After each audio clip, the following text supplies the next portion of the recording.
Hi dear mechanics, my name is Steven and I am Application Engineer at MTE-THOMSON. I would like to show you some tips about our products.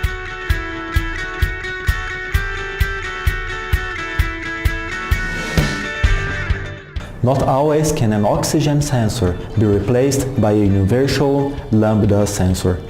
Some oxygen sensors, they are called air full ratio sensors or AF sensors. These sensors have a blue cable like this one, and they are mostly used in Japanese cars like Honda, Toyota, Subaru and also the Swedish Volvo.